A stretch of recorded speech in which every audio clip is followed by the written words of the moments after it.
nuevamente juntos en torno a la palabra del Señor, agradecidos a Dios porque estamos en este mundo solo por su gracia.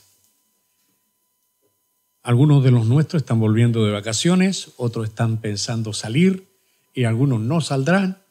Bueno, donde estemos, el Señor está con nosotros. Una promesa de Cristo fue que Él estaría con nosotros todos los días hasta el fin del mundo. Dios es un Dios fiel. Siempre cumple sus promesas. Ese es el carácter de nuestro Dios. Dios había prometido muchos años antes a Abraham que esa tierra que él miraba cuando estaba él en Canaán sería para él, para su descendencia, para siempre.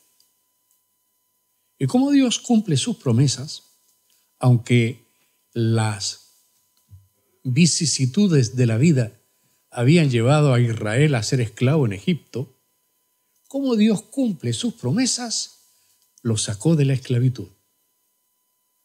Los formó como nación temerosa de Dios, los mantuvo 40 años dependiendo solo de Él, en un desierto que no sería capaz de dar alimento a tanta gente. Dios les proveyó porque Dios es fiel.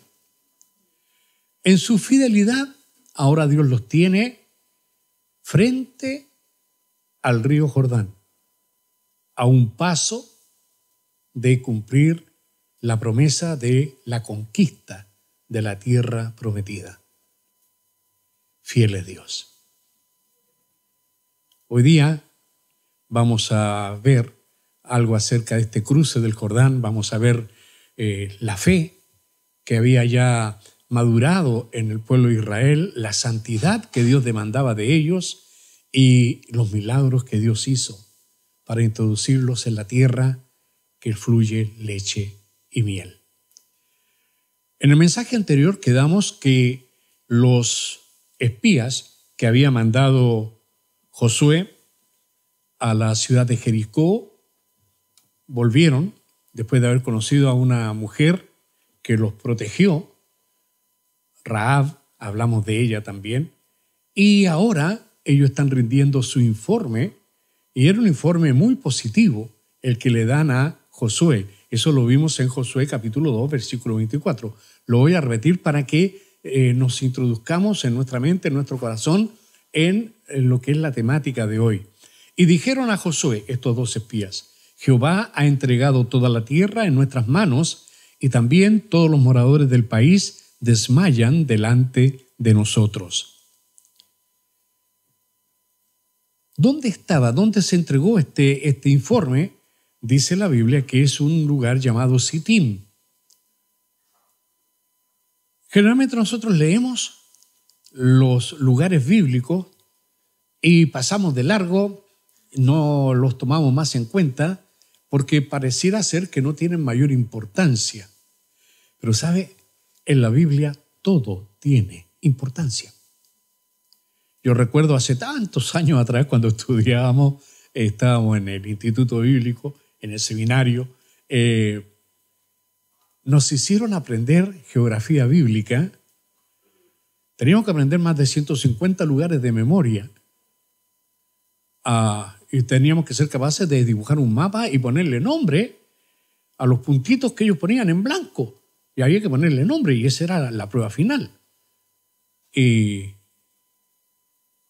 al principio parecía algo tan difícil, pero cuando uno ama la palabra y cuando el Dios de la palabra lo ama a uno, el Espíritu Santo lo guía y no fue tan difícil. Y yo agradezco a Dios. Cuando yo estudiaba eso así, ¿y esto de qué me sirve? Yo quiero conocer de Dios, no de estos lugares geográficos. Pero sabe que todo tiene importancia.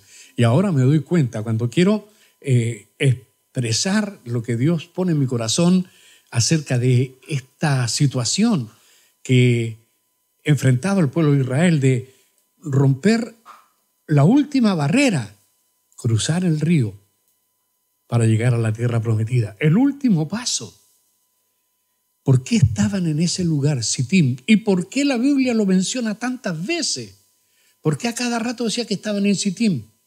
¿Sabe? Yo me propuse, ¿por qué tanto Sitim? Yo sé que lo leímos y pasamos de largo, ¿cierto? Pero permítanme compartir algo acerca de esto. Primero, Sitim, el significado del nombre es bosque de acacias. Viene de una raíz hebrea que significa acacias. Y como una palabra compuesta, Sitim entonces significa el bosque de acacias. Algunos lo traducen en un valle de acacias. En realidad el nombre no es tan importante en sí, sino las cosas que ahí sucedieron. El sitio de la última parada, este es el último lugar donde Israel estuvo antes de entrar a la tierra prometida. Este es el sitio donde se rompe el pasado y se inicia el presente y el futuro. Es un punto de ruptura. Es un punto importante en la vida del pueblo de Israel.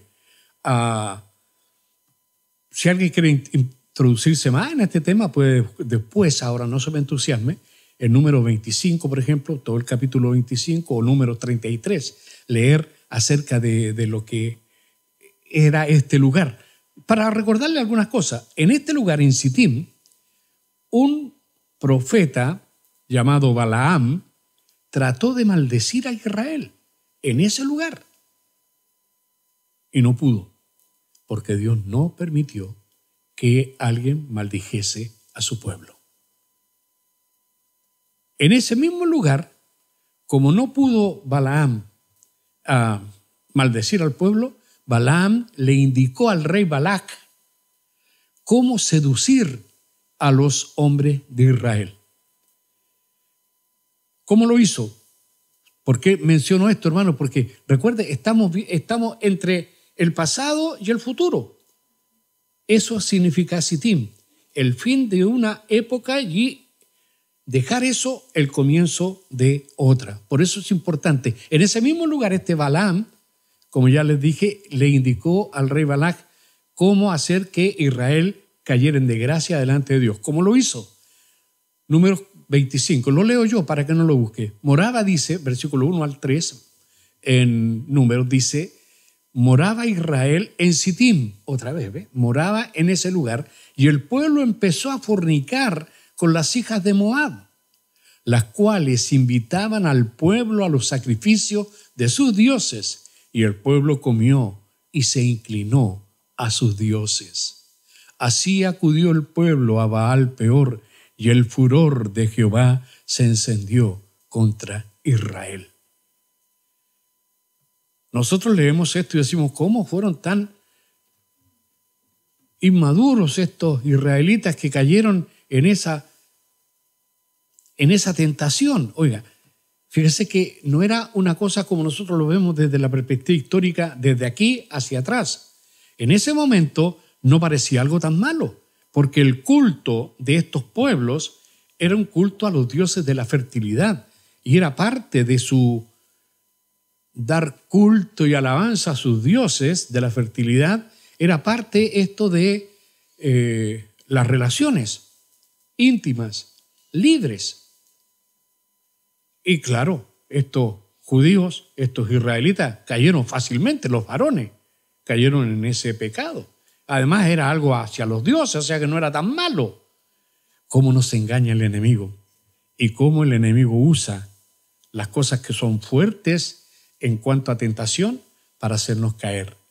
En este caso, hermanos, Sitim simboliza la influencia social del entorno en el cual nosotros vivimos.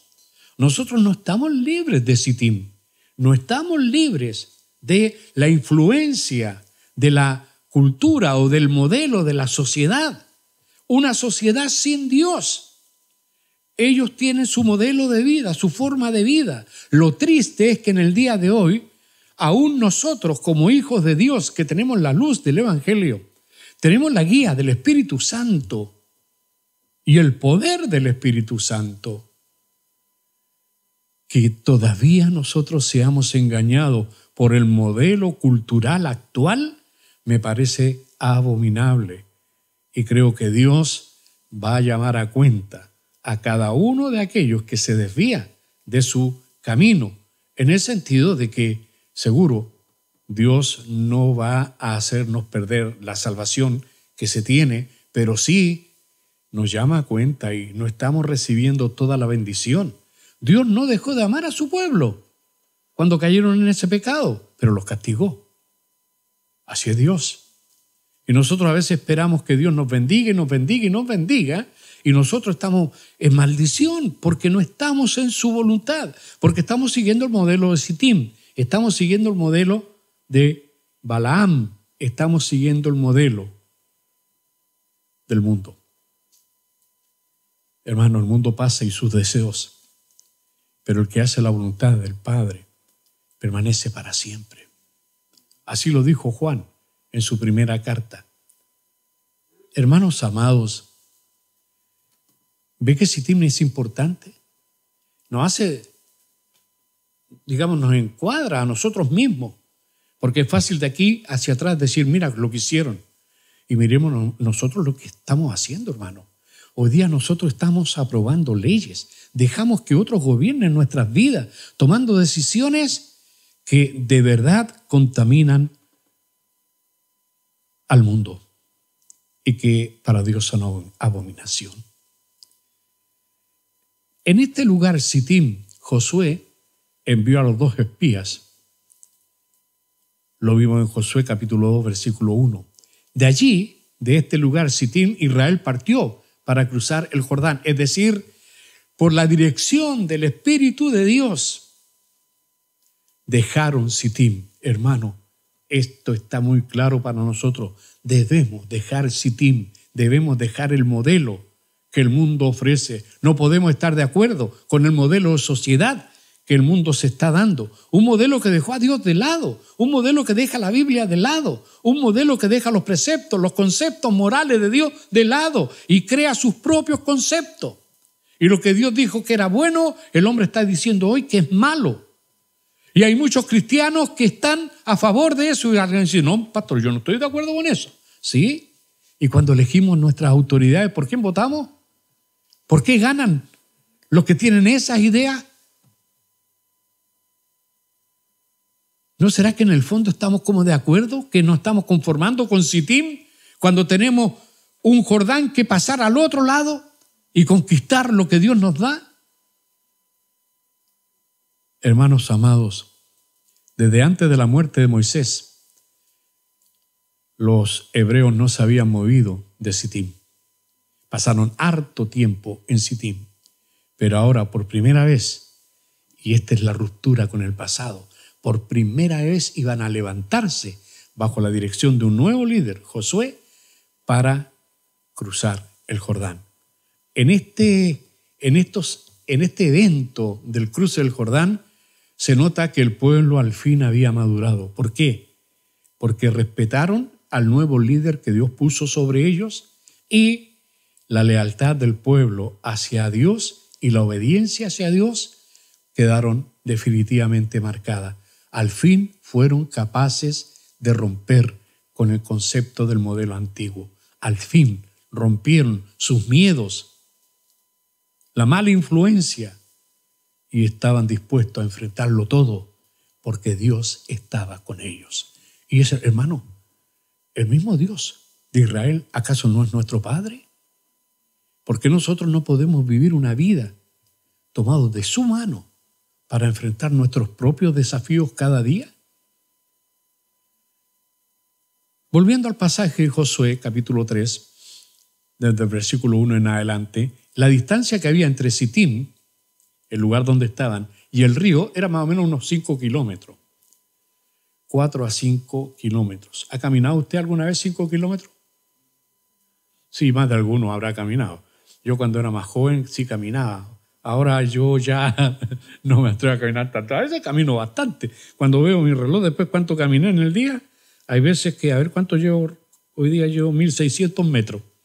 O sea, 1,5 kilómetros, un poquito más. Y eso que no me movió mucho.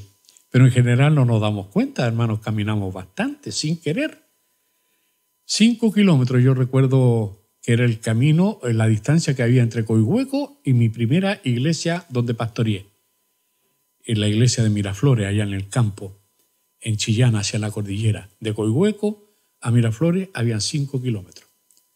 Y en más de alguna ocasión tuvimos que caminar ida y vuelta. Y no lo decimos reclamando, solamente para tener una idea de la distancia entre el río, el lugar donde ellos estaban y el río, había una buena distancia. 4 a 5 kilómetros de distancia, no era 200 metros, estaba más o menos lejos, pero relativamente cerca también. Ahora, no era una marcha cualquiera, no era una marcha tan fácil, no olvidemos, hermano, nosotros de pronto perdemos la perspectiva histórica. Israel, probablemente en esa época, contaba con una población entre adultos y niños de más o menos 1 millón de personas. Los estudiosos no están muy de acuerdo cuántos eran. Algunos calculan que salieron de Egipto como 800.000, pero no nos olvidemos que estaban en el desierto 40 años y que en 40 años nacen muchos niños. También mueren algunos, pero son más los que nacen que los que mueren. Recuerden entonces, hermanos, que no fue fácil. Había que mover 1 millón de personas, sin contar los animales, sin contar todo lo que traían. No era cualquier cosa salir de Sitín, romper la inercia de lo que uno hace. A todos nosotros nos gusta hacer lo rutinario, quedarnos en lo que conocemos. Nos molestan los desafíos, nos molestan las cosas que nos sacan del cuadro en que nosotros estamos. Bueno, a Israel esto les trastocaba absolutamente todo, pero estuvieron dispuestos. En este cruce del Jordán, en esta marcha, por fin Josué vio a un pueblo dispuesto a apropiarse al fin de las promesas de Dios para ellos. Este mismo pueblo que 40 años atrás desechó la oportunidad de haber entrado 40 años antes a esa tierra prometida. Ese pueblo en el desierto por 40 años, castigados, hasta que murieron todos los que se negaron a entrar. Ahora eran sus descendientes los que iban a entrar. Pero este pueblo había madurado y Josué estaba cosechando a un pueblo maduro que estaba dispuesto ya a apropiarse de la promesa de Dios. También era un pueblo que había cambiado de actitud. Ahora, en vez de tener una actitud de desconfianza, ¿recuerdan las veces que el pueblo le reclamó a Moisés? ¡Hoy no tenemos agua! Vamos sacando agua. ¡Ay, que tenemos hambre! No hay carne. Vamos comiendo codornices. ¡Ay, que aquí, hay que allá! Oiga, quejas por acá, quejas por allá. Volvámonos, allá teníamos cebolla, allá con Egipto, volvamos. Hermanos amados, este pueblo quejoso ya no estaba. Ahora Josué estaba al mando de un pueblo con una actitud de vida distinta. No una actitud de rezongar y reclamar. Hermanos, cuidado, que nosotros tenemos a veces también actitudes ante la vida. Muchos de nosotros tenemos algún percance, algún problema y nos encerramos, nos quedamos ahí como meditando y empezamos como a pensar que la vida no es justa, que qué pasó con Dios y por qué esto, por qué lo otro, y cuestionamos. Una actitud negativa. Hermanos, un pueblo maduro es un pueblo que tiene una actitud positiva, no de confianza en sí mismo, sino de confianza en Dios. Esa actitud es la que había cambiado en el pueblo de Israel. Hermanos, es cuestión de ver, contraste usted la rebeldía, la desconfianza que habían tenido 40 años antes y ahora la confianza y la determinación. Vamos a entrar. Mira estos espías. Los espías anteriores, la mayoría había dicho, no, porque hay gigantes. No, porque hay ciudades amuralladas. No vamos a poder. No, yo no voy. Para eso nos trajiste al desierto, para matarnos. Reclamo. Hermanos, están reclamando contra Dios. Tengamos cuidado, hermano. A veces nosotros decimos que la vida nos trata injustamente y estamos reclamándole a Dios en el fondo. Hermano, hay una palabra que se llama contentamiento. No es que estemos de acuerdo en cómo nos va, pero mientras estemos pasándola mal, demos gracias al Señor que no es peor y que aunque estemos ahí, Dios está con nosotros. Eso hace toda la diferencia, hermano. Dios está con nosotros. El pueblo de Israel al fin lo aprendió. Qué lindo. Nosotros, hermanos, estamos dispuestos para enfrentar los desafíos que tenemos en la vida. Cada uno de ustedes tiene desafíos. Yo mismo tengo desafíos. Estamos enfrentando a veces problemas graves de salud. A veces estamos enfrentando problemas graves en la familia o problemas graves en el trabajo, en la economía, en las cosas que usted quiera. Hermano, podemos enfrentarlos en una actitud de rebeldía o en una actitud de gratitud y dependencia de Dios, confiando más en Él que en nuestras propias soluciones a los problemas. Nosotros, hermanos, estamos dispuestos. Tenemos una actitud de obediencia, una actitud de fe. ¿Usted cree que Dios lo va a bendecir si no hay obediencia? Dios no bendice a los porfiados. A veces los tolera, pero no me diga que los bendice. Dios no bendice a los que no tienen fe. Dios bendice a los osados, a los que confían en Él y están dispuestos a tragarse el mundo porque Dios está con ellos. Sin alardes personales, sino con dependencia de Él. No creyéndose, no, es que yo soy hijo del rey y yo. Y hermano, ya a veces actuamos como un rey déspota.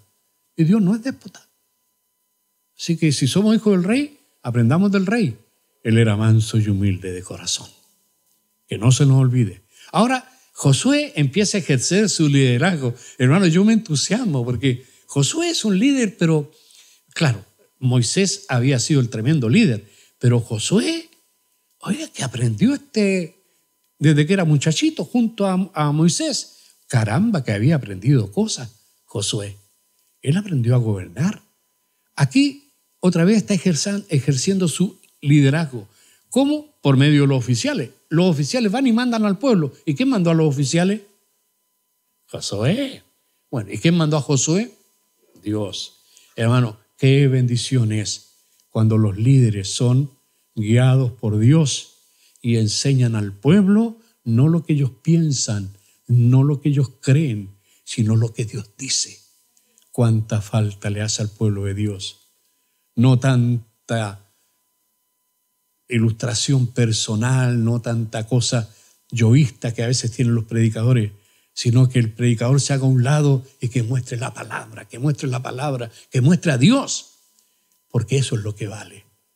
No el pensamiento del hombre, sino lo que Dios dice, el pensamiento de Dios. Josué dio algunas instrucciones acerca del arca del pacto. Por favor, permítame recordarlo. Ya lo leímos, pero voy a leer un par de versículos ahí en Josué capítulo 3. Versículo 2 dice, y después de 3 días, los oficiales recorrieron el campamento. Estamos en la parte final del versículo 2. Y el versículo 3 dice, y mandaron al pueblo, ¿quiénes? Los oficiales. Mandaron al pueblo diciendo, cuando veáis el arca del pacto de Jehová vuestro Dios y los levitas sacerdotes que la llevan, vosotros saldréis de vuestro lugar y marcharéis en pos de ella. Me detengo aquí.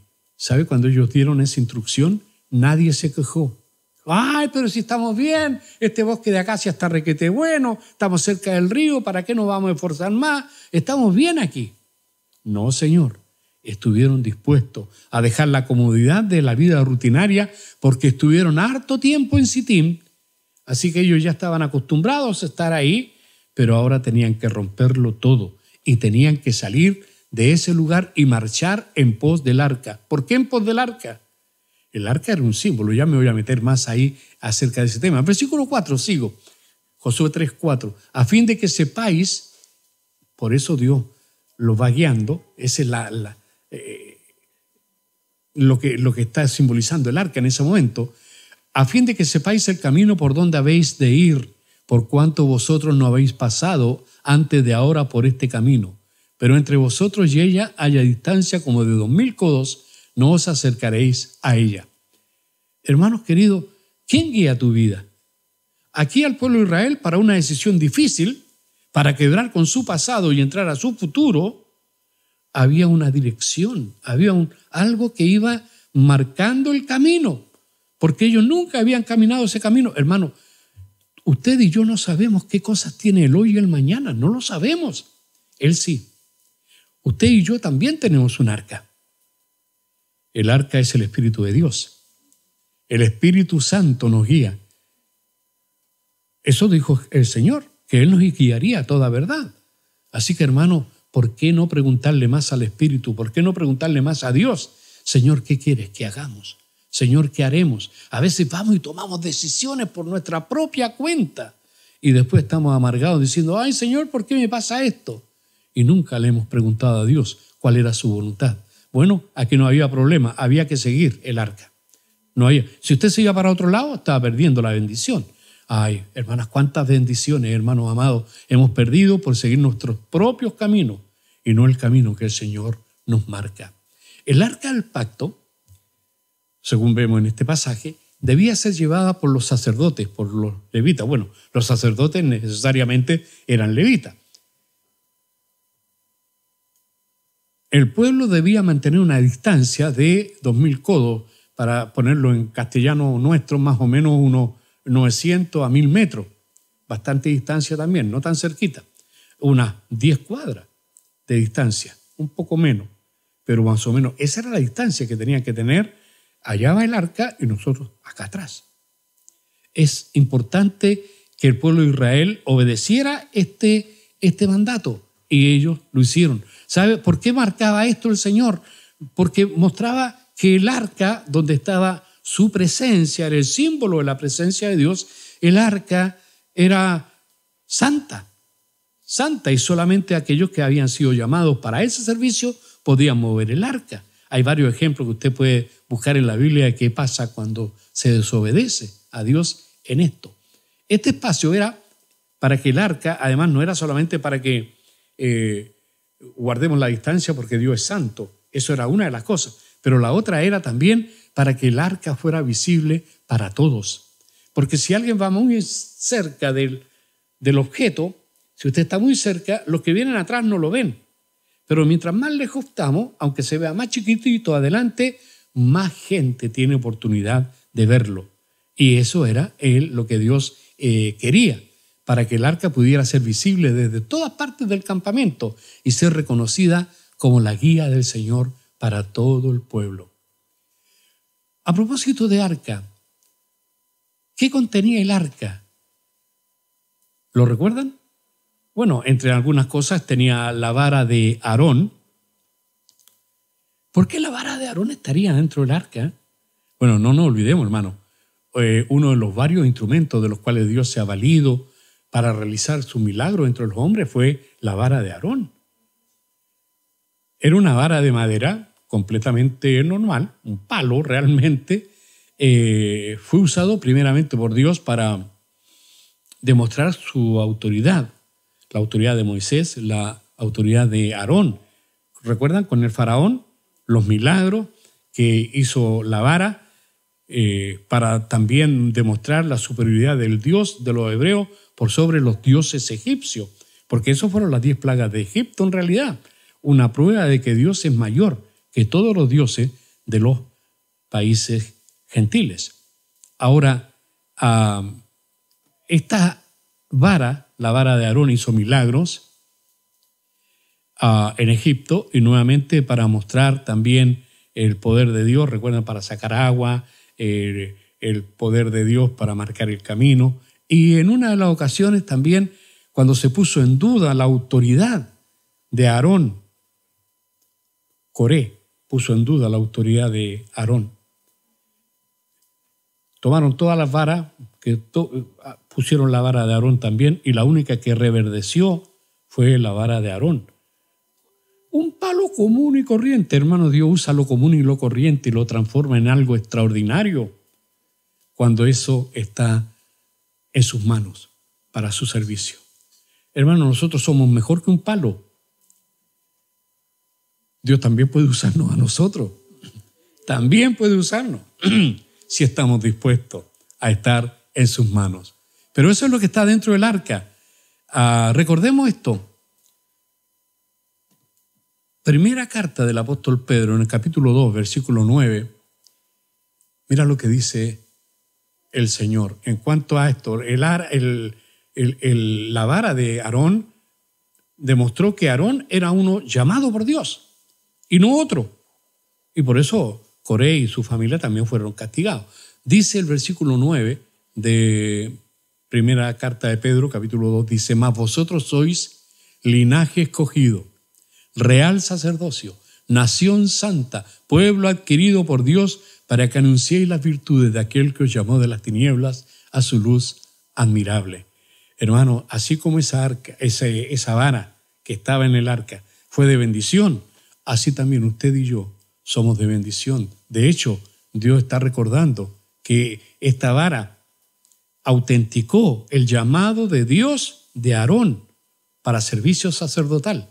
La Biblia nos está recordando en el Nuevo Testamento que nosotros somos también real sacerdocio. Nunca lo olvidemos, hermano, todo lo que somos en Cristo. ¿Qué otra cosa había dentro del arca? Había una olla, no sé cómo llamarlo, una vasija con maná. ¿Por qué estaría el maná ahí, hermano? Sabe que cuando uno va entrelazando y juntando las cosas del Antiguo y del Nuevo Testamento, empieza a darse cuenta de la grandeza del plan de Dios. ¡Qué extraordinario! Pero si está todo, tantos siglos de diferencia entre una cosa y otra, y sin embargo, todo está apuntando hacia un mismo propósito, hacia un mismo lado. Recuerda esto, hermano. El pan era enviado por Dios a los israelitas todos los días, durante los 40 años que ellos estuvieron en el desierto. El Señor les envió el pan. Recordemos esto. Jesús compara su propia realidad de existencia con el maná que recibieron los judíos en el desierto. Él lo hace. Juan capítulo 6, versículo 48. Esto fue la causa de que muchos volvieran atrás, porque no lo quisieron aceptar. Esto es lo que dijo Jesús. Escúchalo con atención. Juan 6, versículo 48 en adelante.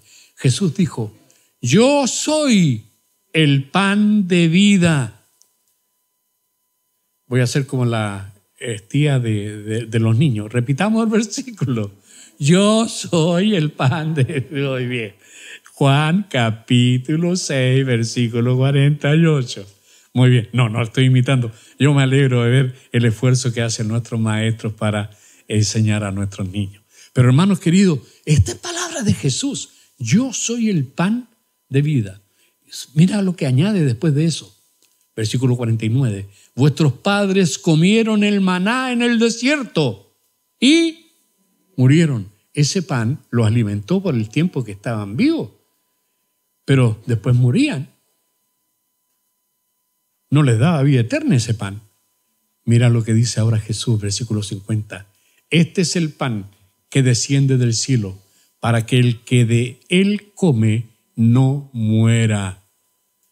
Por si no les quedó claro a los judíos que estaban allá y a nosotros que estamos acá, él agrega, versículo 51, yo soy el pan vivo que descendió del cielo. Jesús se está comparando con el maná, y así como el maná en el desierto alimentó al pueblo de Israel, hermanos amados, este maná que vino del cielo en el desierto de nuestra vida, de nuestro caminar, en este peregrinar nuestro por este mundo, Él es el pan que nos da la vida, pero la vida que Él nos da es vida eterna. La vida que Él nos da es su propia presencia en nosotros. Yo estoy con vosotros todos los días hasta el fin del mundo. El pan de vida que descendió del cielo. Él dice, si alguno comiere de este pan, vivirá para siempre. Y el pan que yo daré es mi carne, la cual yo daré por la vida del mundo. Mi pregunta es, ¿cuántos han comido este pan? Y no estoy hablando de la comunión, no estoy hablando de la cena del Señor, estoy hablando de hacer carne, de hacer propio el sacrificio perfecto de Jesucristo en la cruz. Eso es tener el maná del cielo, tenerlo a Él. No te olvidas, fíjese que antes de que comencé con el versículo 48, ¿cierto? Sí, Juan 6, 48. Fíjese que en el 6, 47 Jesús había dicho otra frase, dijo, de cierto os digo, el que cree en mí tiene vida eterna. tan fácil. Y hay gente que dice, ay, que no entiendo el evangelio. Pero es que tienes que entender, si no es nada tan complicado. Esto es la esencia. De cierto te digo, el que habla es Jesús. El que cree en mí tiene vida eterna. ¿Tú crees en Él? En el sentido de que no que Él existió, sino que crees que Él pagó el precio que tus pecados demandaban y cumplió la justicia de Dios. ¿Lo crees? ¿Crees que cuando Él murió, tú estabas muriendo con Él? ¿Lo crees? Eso es comer el pan de vida. Eso es tenerlo a Él en el corazón. Por eso Él te ofrece la vida eterna. Estoy hablando del arca. Hermano, qué preciosa es también para nosotros esto que está escondido en el arca, este símbolo, el maná. Qué precioso es el maná que está escondido ahora en otra arca.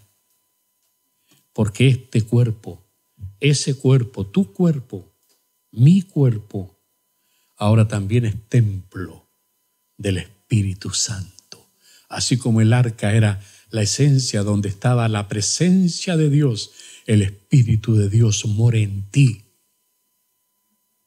También tú tienes en ti la vara de Aarón, llamado al sacerdocio. También tú tienes en ti el maná del cielo, Cristo el Señor. Y el que tiene a Cristo tiene la vida. Muy fácil. ¿Qué otra cosa había en el arca, ya que me detuve ahí? Estaban las tablas de la ley, las tablas de piedra, los mandamientos. Esto muestra lo que es un Dios santo y lo que Dios espera de lo suyo. ¿Por qué estaba la ley? La ley, hermano, muestra lo que Dios espera, un Dios santo, lo que Dios demanda para que alguien lo sirva. Dios no ha cambiado su exigencia. Es cierto que la ley hay que cumplirla y nosotros no podemos cumplirla, pero recuerde que estamos en Cristo y Cristo cumplió la ley, lo hizo. Por eso nosotros nos refugiamos en Él y nuestra vida está escondida con Cristo en Dios. En Él, en Cristo somos justificados, no en nuestros actos, en Él, en los actos de Él, lo que Él hizo, y Él cumplió la ley. Y también está en tu corazón. El Cristo que cumple toda la ley está en tu vida, está en la mía. ¿Cómo no le vamos a dar gracias al Señor? El arca representaba la presencia de Dios guiando a su pueblo, una manifestación visible. Para el pueblo de Israel era algo muy importante. Por eso Dios les había dado esta manifestación de una columna, una llama de fuego en las noches y una columna de humo en el día, cuando esta arca se movía con el tabernáculo y iban de lugar a lugar. Para Israel era importante la dirección de Dios. Hermano, así debiera ser para nosotros importante. En nuestra arca está el Espíritu de Dios. Seguir esa guía es importante.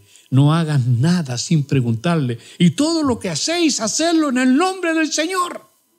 No en tu propio nombre. No tomes decisiones porque a ti se te ocurrió. No tomes decisiones porque tu corazón te dice. Por favor, no tomes decisiones porque tu voluntad te guía. No tomes decisiones en la carne. Toma decisiones en el Espíritu. Deja que el arca te guíe. Deja que el Espíritu de Dios te guíe. Para eso fue enviado. Para guiarnos. Hermanos amados, que no olvidemos esto. ¿Sabe qué? Del pueblo de Israel y de esta entrada ahora a la tierra prometida, hemos aprendido mucho. Yo en lo personal, yo pensaba que sabía casi todo esto. Pero cuando me detengo y me dejo guiar por el Señor y me detengo donde nunca antes me había detenido cuando he estudiado todos estos pasajes y ahora me da por ser más curioso y escarbar un poco más profundo, hermano, yo descubro una riqueza que no sé si yo soy capaz de traspasársela a usted. Yo no sé si soy capaz de, con mi elocuencia o con mi explicación, de que usted me entienda completamente. Pero créame que cuando yo lo entiendo, mi alma queda llena, satisfecha, agradecida, profundamente agradecida al Dios que me guía, al Dios que está conmigo. Por eso para mí no es casualidad que haya una vara en el arca, signo del llamado auténtico de Dios. No es cualquier cosa que en el arca esté el maná y que en el arca esté las tablas de la ley, porque es lo mismo que está en el corazón de un creyente, por Cristo, por gracia, por fe. Eso está en nosotros, amados. Ahora, para terminar con esto del arca, el arca, cuando el pueblo de Dios estaba detenido, ocupaba el centro del campamento y habían las tribus de Israel, estaban divididas, 3 para el norte, 3 para el sur, 3 para el este, 3 para el oeste, ahí estaban las 12 tribus rodeando el arca al medio. Pero ahora, por primera vez, porque cuando el pueblo de Israel se movía, cuando estaba en el desierto, el arca iba al medio. Iban 6 tribus adelante, 6 tribus atrás, y al medio del arca, al medio de todo el pueblo, iba el arca, como un signo de protección y también como el punto central de todo lo que era el pueblo de Israel. Pero ahora el arca, por primera vez, va a pasar a estar en la punta. Ahora el arca no estaba al medio, ahora el arca iba a estar adelante. ¿Por qué? Porque ya dije, ahí está la dirección del Señor. En esta ocasión debió ocupar la delantera, la vanguardia, y ser llevada no por los levitas coatitas, que eran los que comúnmente movían el arca. Ahora tenía que ser llevada por otros levitas, los más altos de los levitas, los sacerdotes. Eran los sacerdotes encargados de mover el arca. Fíjese que solamente en las ocasiones especiales y solemnes podían mover el arca los sacerdotes. Bueno, esta era una ocasión absolutamente solemne, primordial para el pueblo de Israel, y el arca iba adelante. Hermano, si lo pudiéramos entender y aplicar, que Él siempre vaya adelante, que Él siempre vaya adelante, que no sean tus emociones, que no sea tu intención, que Él siempre vaya adelante. Así tu vida va a tener una buena dirección, una buena guía. Ahora volvamos a este hombre Josué, este líder que está a punto de cumplir la promesa que Dios había dado a Abraham. Josué ejerce su liderazgo. Ya vimos cómo le había hablado a los oficiales y los oficiales ordenaron al pueblo cómo eran las cosas. Ahora, el mismo Josué le habla al pueblo en el versículo 5. Me gusta este versículo 5, es cortito. Este contiene un mandamiento seguido por una promesa. Hay un mandamiento y hay una promesa. Yo le haría una prueba y les preguntaría, ¿cuál es el mandamiento y cuál es la promesa? Pero está tan evidente que lo mejor lo leemos y va a quedar ahí, cae por su propio peso. Dice, y Josué dijo al pueblo, santificaos. Esa es la orden. Santificaos, porque Jehová hará mañana. Esa es la promesa. La petición, santifíquense. La promesa, Dios hará maravillas. Quédate un segundo en esa pura frase. ¿Usted cree que es casualidad que quedó así redactado? Santifíquense y Dios hará mañana maravillas. ¿Te dice algo? Esta orden, hermanos, no es la primera vez que el pueblo la recibe.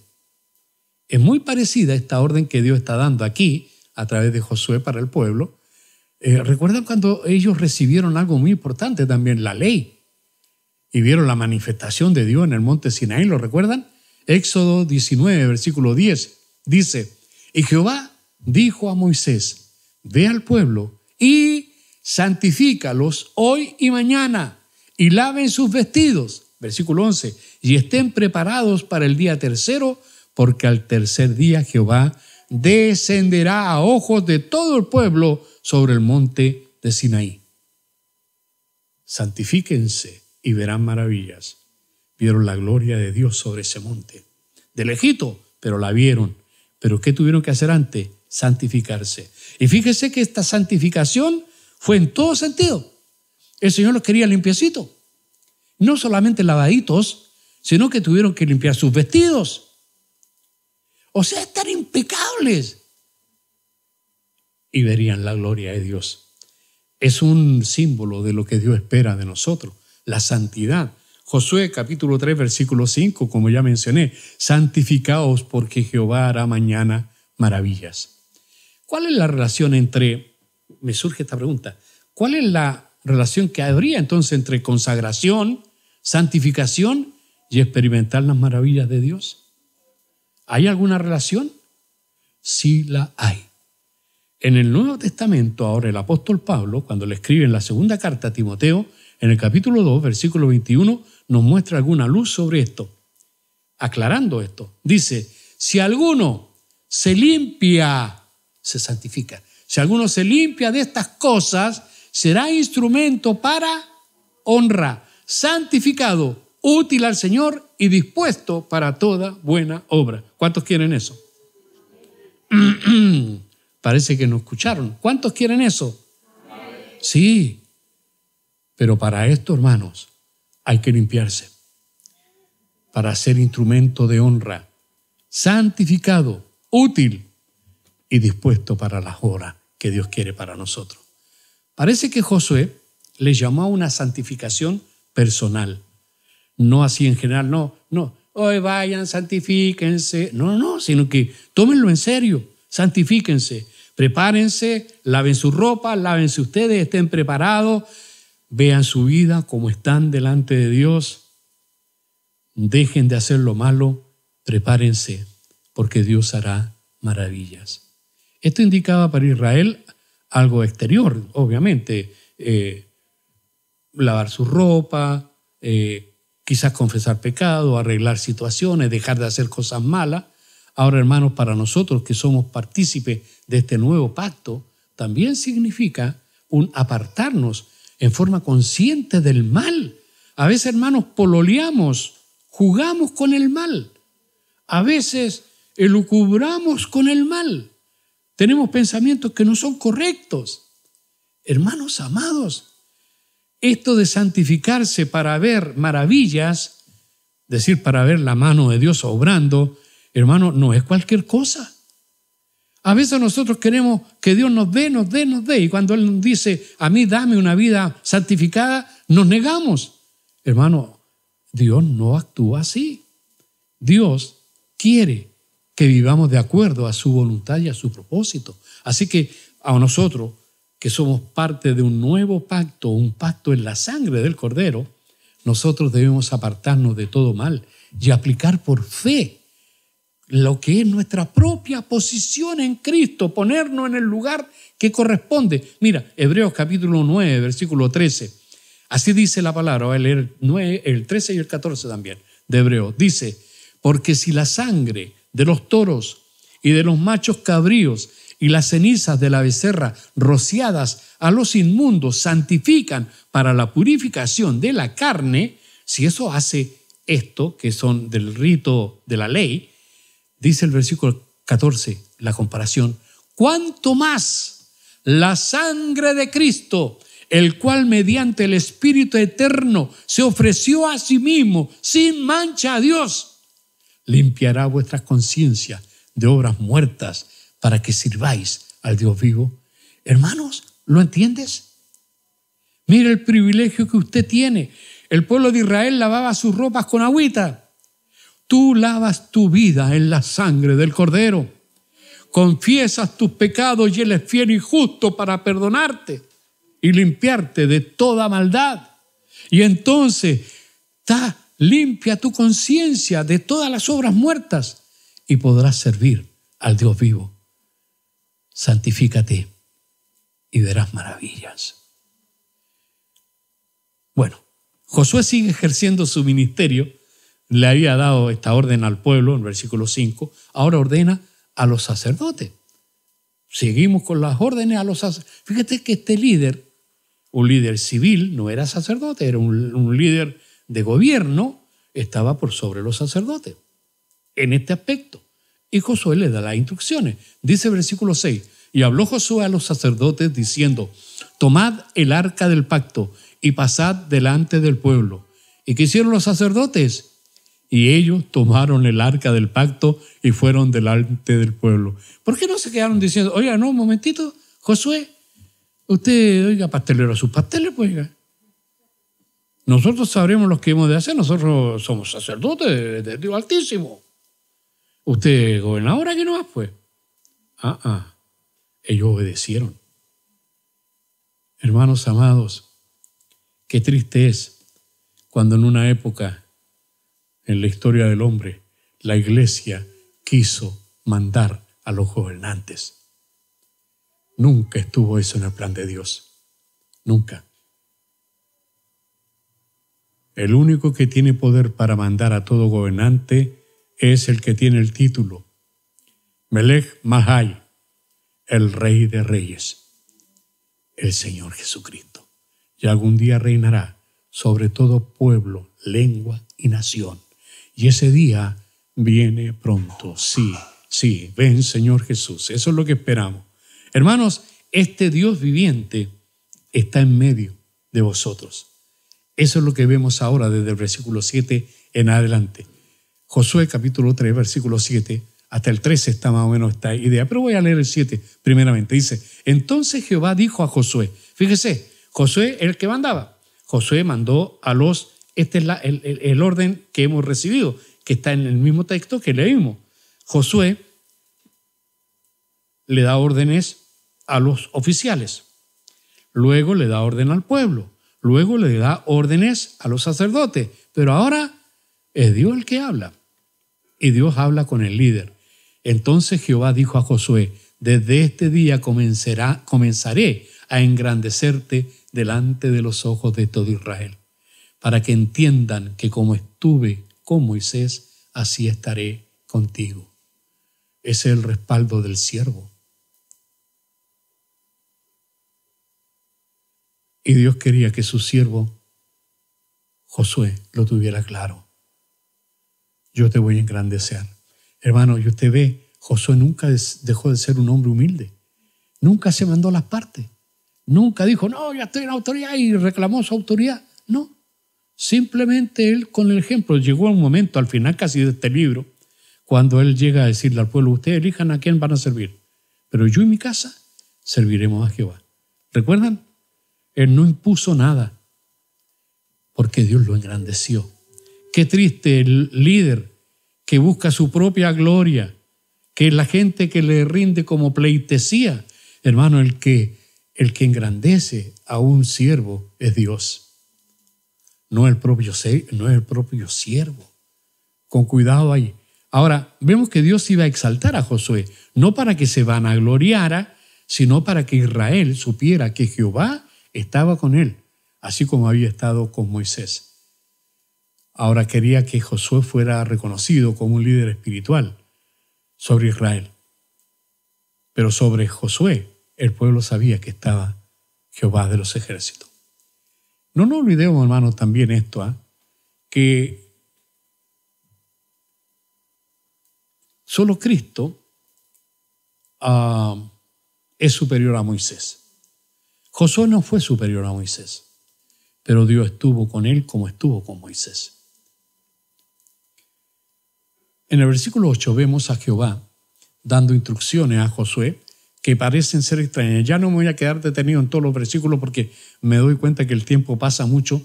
Yo me entretengo con algunos detalles que para mí son importantes y de pronto pierdo la perspectiva del tiempo. Ahora el Señor está dando instrucciones en el versículo 8. Cuando lleguen al borde del río, los sacerdotes debían entrar en el río. Oiga, en ese tiempo el río venía con toda su fuerza, venía desbordado en realidad, de orilla a orilla. Ahora, mantener en alto el ánimo y la moral de esa multitud fue un desafío tremendo para Josué. ¿A quién se le ocurre cruzar el río cuando el río está más crecido que nunca? Es que, ¿sabe qué? Nadie esperaba que Israel pudiera cruzar el río. Nadie esperaba eso. Porque iba a ser imposible. No pueden. O sea que la gente de Jericó y toda la gente de Jai y todos los que estaban al otro lado del río Jordán estaban tranquilitos. No, mientras el río esté así, no van a poder pasar. Se olvidan del Dios del cielo. El Dios del cielo ya había abierto las aguas del Mar Rojo. Para él no era ningún problema. Un río, un riachuelo ahí como el Jordán, pues, ni un problema. Hubiera sido el Amazonas quizá, pero tampoco es grande para Dios. hermanos queridos, a Josué podría haberse desanimado. Señor, ahora vamos a cruzar, mira cómo está el río. ¿Por qué no me dijiste cuando llevamos un hilito de agua? Ahora vamos a pasar. Tanto tiempo que estuvimos en Sittim, cuando el río estaba bajito, y ahora no. Señor, tiene que ser más sensato. Hermano, ¿quién le va a enseñar a Dios? Dios quiere glorificarse en lo imposible. ¿Usted está pasando por circunstancias imposibles? Bueno, a lo mejor es la oportunidad que Dios se glorifique. Aunque venga muy crecido el río, aunque sea muy grande el mar, Dios puede abrirlo. Dios puede hacer camino donde no hay camino. Josué lo había vivido. Él vivió el cruce del Mar Rojo. También sabía que Jehová estaba hablándole y él recordaba que este mismo Dios le había dicho, mira, esfuérzate y sé valiente. Recuerda el capítulo 1. Así que aquí vemos el valor, la valentía y la obediencia de este siervo, de este líder. Recordemos cómo Dios nos ha ayudado también a nosotros, hermano, en tiempos difíciles. Para Josué fue de mucha ayuda poder recordar la mano de Dios a través de toda la historia de Israel. Para nosotros debe ser útil recordar la mano de Dios en nuestra propia vida. ¿Cuántas veces estuvimos postrados y Él nos sacó? ¿Cuántas veces dijimos hasta aquí nomás llegamos y Él nos dio nuevas oportunidades? ¿Cuántas veces nos encontramos frente a problemas que no podían ser resueltos y Él los resolvió? ¿Cuántas veces levantó murallas para protegernos? ¿Cuántas veces echó abajo murallas para que pudiésemos pasar? ¿Cuántas veces allanó el camino? ¿Cuántas veces respondió nuestras oraciones? Bendito sea su nombre. Hermano, que nadie nos robe lo que Dios ya ha hecho en nosotros. Y eso que sea la fuente, la base, el cimiento de las nuevas decisiones, los nuevos desafíos que trae el mañana. Este año viene lleno de desafíos. Dios está con nosotros. Le pese a quien le pese. Esto nos será de ayuda y de fuerza, hermano, hacer como Josué, recordar la mano de Dios sobre nosotros. Josué pasó al pueblo lo que él había recibido de Dios. Él escuchó lo que Dios le dijo y ahora en el versículo 9 en adelante del capítulo 3, Josué dice al pueblo, y Josué dijo a los hijos de Israel, acercaos y escuchad las palabras de Jehová vuestro Dios. Él nos dijo, vengan, escuchen las instrucciones de los líderes, hemos tomado estas decisiones, esta es nuestra estrategia. No, Señor, Él da las órdenes que Dios había dado. Añadió Josué, en esto conoceréis que el Dios viviente está en medio de vosotros y que Él echará de delante de vosotros al cananeo, al eteo, al heveo, al fereceo, al gergeseo, al amorreo y al jebuseo. He aquí el arca del pacto del Señor de toda la tierra pasará delante de vosotros en medio del Jordán. ¿Qué está diciendo? No estaremos solos. Dios está adelante, abriendo el camino a favor de nosotros. Tomad pues ahora 12 hombres de las tribus de Israel, uno de cada tribu, y cuando las plantas de los pies de los sacerdotes que llevan el arca de Jehová, Señor de toda la tierra, se asienten en las aguas del Jordán, las aguas del Jordán se dividirán, porque las aguas que vienen de arriba se detendrán en un montón. ¡Wow! Estaba diciendo palabras bastante grandes. Primero hizo claro con este mensaje que las órdenes venían directamente de Dios. Escuchad las palabras de Jehová vuestro Dios. Es muy distinto cuando alguien dice, mira, yo te mando, yo te pido, yo te ordeno. Es muy distinto decir eso que decir, mira, el Señor dice. Esto es lo que hay que hacer. Hay mucha diferencia. Tiene la autoridad de la palabra. Por eso, hermanos, cuando nosotros compartimos la palabra, cuando predicamos la palabra, es importante que quede claro que no es el hombre que habla, es el Dios el que confirma la palabra, porque es su palabra. Josué quería hacer sobresalir el hecho de que Jehová estaba en control de todos estos eventos. Primero, Dios estaba en medio, Él se los dijo. Segundo, que Él sería Dios el que se haría delante de ellos a los moradores paganos de Canaán, y habló de los cananeos, los eteos, los jebuseos, de todo eso. Había un secreto de valor y fuerza espiritual, hermano, en todo esto. ¿Por qué? Porque es conocer a nuestro Dios como fuente de autoridad y de poder. Es lo que hizo Josué. Dios estará con nosotros. Él hará la obra. Hermano, tengo que recordarlo. Me lo recuerdo a mí mismo. La obra es de Él. La obra es de Él. Y cuando yo conozco el poder de Dios, conozco y sé quién es Él, el Dios todopoderoso, el Dios que lo sabe todo, el Dios que está en todo lugar, el Dios eterno, el Dios misericordioso, el Dios santo. Cuando conozco quién es Él, soy invencible, porque me baso en Él, no en mis fuerzas, que son tan pocas, sino en Él. Josué sabía que Jehová era fiel. Y hermano, nosotros también sabemos esto. El Señor es fiel en todo lo que promete. Y nosotros sabemos que Dios es todopoderoso y sabemos que es soberano en todos sus hechos. Josué lo sabía.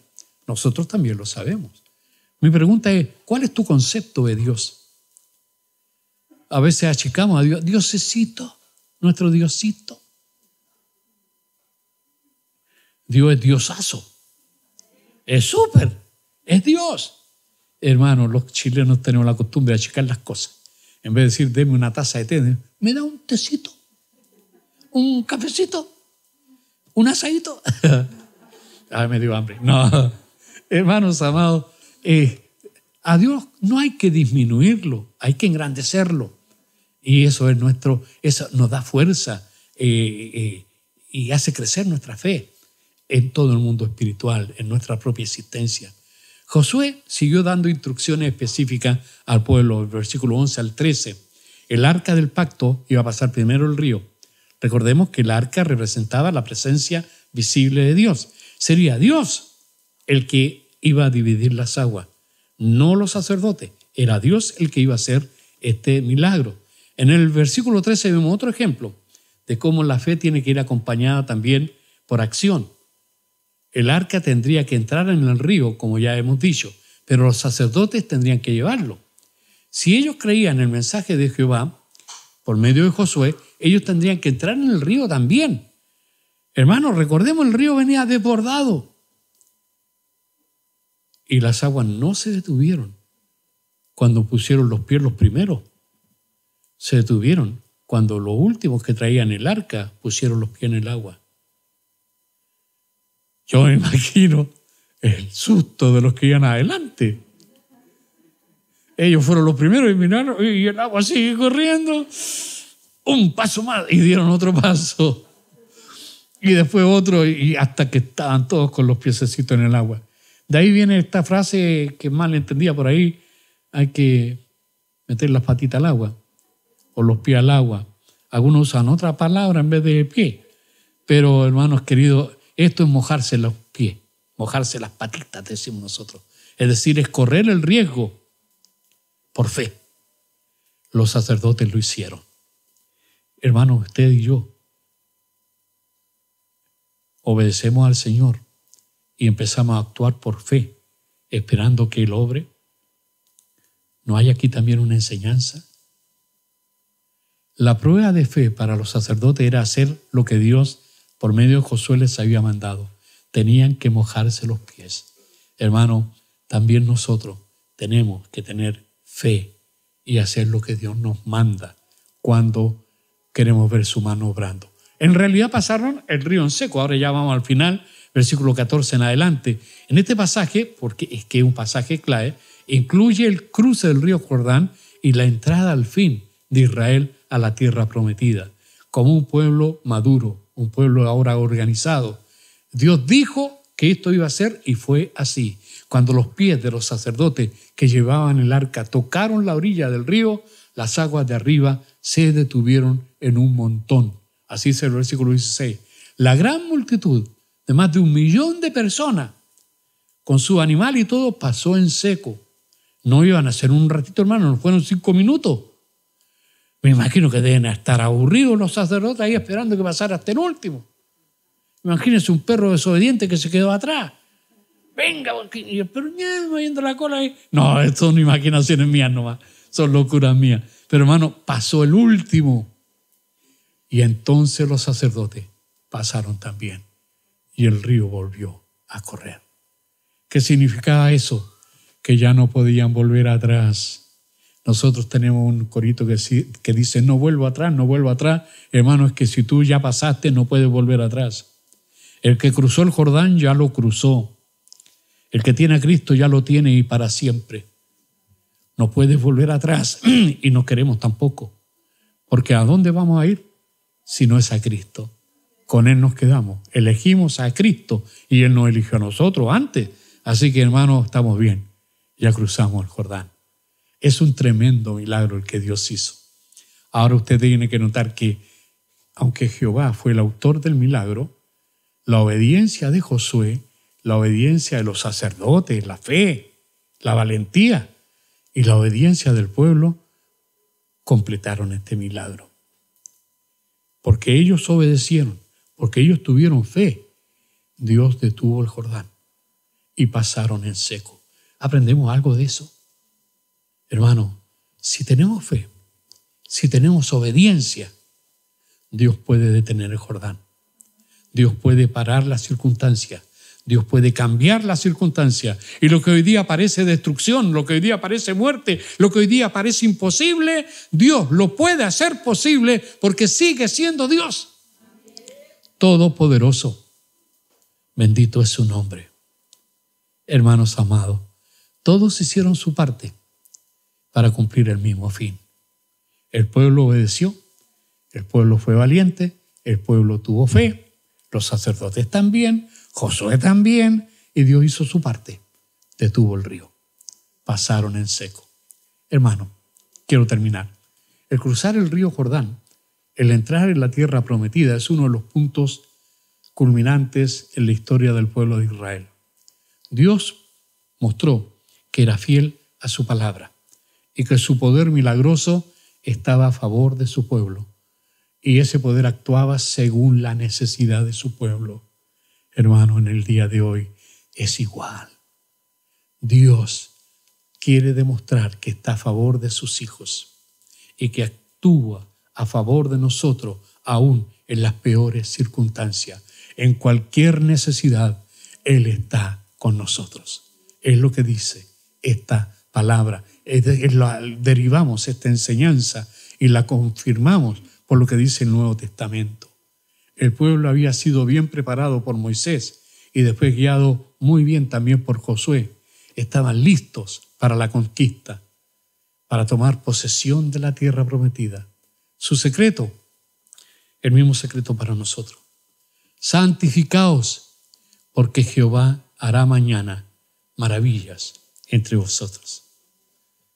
Hermanos amados, vivan una vida de obediencia, santifíquense, una vida de fe y verán la mano de Dios haciendo maravillas. No que las necesitemos para nuestra salvación, que ya la tenemos, sino que conforta el corazón todavía ver al Dios Todopoderoso ejerciendo su poder.